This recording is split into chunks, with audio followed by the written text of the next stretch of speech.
Assalamualaikum, bertemu kembali dengan Bu Eka untuk melanjutkan materi kaidah kebahasaan yang digunakan dalam teks LHO. Yang pertama, bisa dilihat di sini ada penggunaan imbuhan di. Jadi, bisa dibaca, seringkali penulisan imbuhan di disalahartikan dengan kata depan di. Untuk membedakan mana yang merupakan imbuhan dan mana yang merupakan kata depan, kalian dapat mempelajarinya pada tabel yang ada di bawahnya. Di situ ada perbedaan, kolom kedua ada imbuhan di dan kolom ketiga ada kata depan di. Fungsi untuk imbuhan di adalah membentuk kata kerja pasif. Sementara untuk kata depan di fungsinya menunjukkan keterangan tempat atau waktu. Penulisannya untuk imbuhan di ditulis serangkai dengan kata dasarnya atau ditulis terpisah dengan kata yang diikutinya. Boleh dicek pada penulisan atau contoh penulisan berikut ini.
Yang kedua, yakni penulisan kutipan tidak langsung dan sumber rujukannya.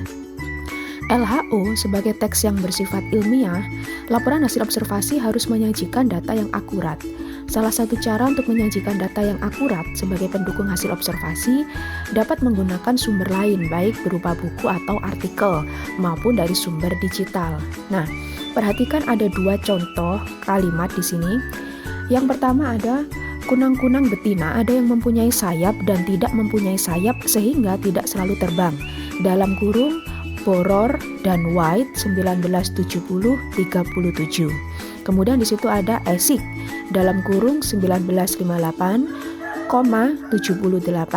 menyatakan bahwa spesies kunang-kunang sering ditemukan di daerah dengan kelembapan tinggi dan hangat seperti kolam, sungai, payau, lembah, parit, dan padang rumput. Nah, kedua kalimat ini menggunakan kutipan tidak langsung. Penulisannya di situ diberikan identitas, nama belakang penulis, kemudian ada tahun terbit buku, dan kemudian ada halaman kalian mengutip informasi tersebut. Nah, kutipan tidak langsung yang dituliskan dalam teks dapat menggunakan dua format pada contoh kalimat di atas. Kalimat pertama mencantumkan sumber kutipan dalam tanda kurung pada akhir kalimat untuk yang pertama. Kemudian yang kedua, penulisannya ditulis pada bagian awal kalimat dan yang ada di dalam kurung hanya tahun dan halaman. Untuk lebih jelasnya, boleh dilihat cara penulisan identitas kutipan tidak langsung berikut.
Yang terakhir adalah penulisan daftar pustaka.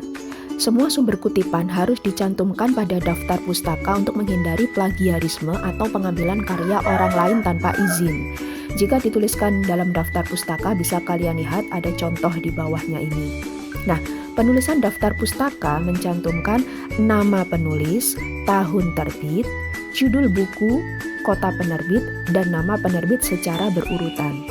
Nah, perlu diperhatikan juga bahwa di sini disebutkan ternyata penulisan daftar pustaka yang diambil dari buku, diambil dari karya ilmiah. Contoh karya ilmiah itu apa sih? Makalah, skripsi, tesis, kemudian ada juga berupa artikel. Biasanya kita mencari sumber berasal dari artikel, baik itu artikel koran maupun artikel online. Nah, penulisan masing-masing dari rujukan tersebut ternyata berbeda. Untuk rujukan online, kita harus mencantumkan tanggal pengaksesan. Contoh di sini tanggal pengaksesan adalah ditulis diunduh pada tanggal 1 Juli 2020. Dilihat 12 April 2014. Jadi kita harus benar-benar menunjukkan kapan kita mengaksesnya. Kemudian juga yang perlu menjadi catatan di sini pada paragraf terakhir dituliskan format penulisan kutipan dan daftar pustaka yang disampaikan di atas menggunakan format Shiseigo Manual Style.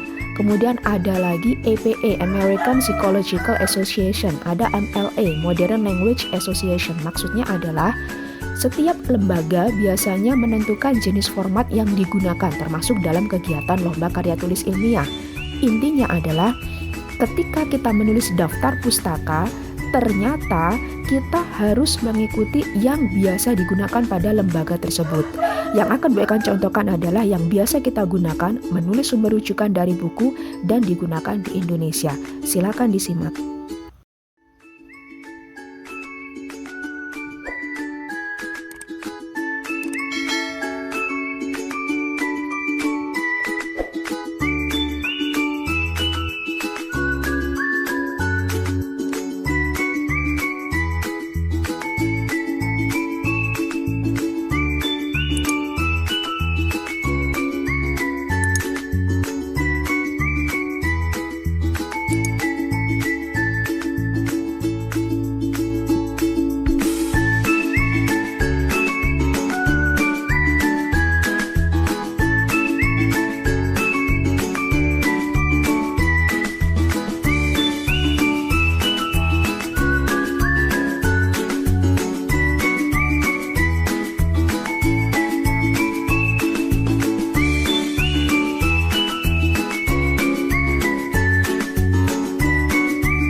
Perlu diperhatikan untuk penulisan daftar pustaka kita bisa dapat informasinya dari mana, ada di sampul buku, kemudian ada di halaman sampul.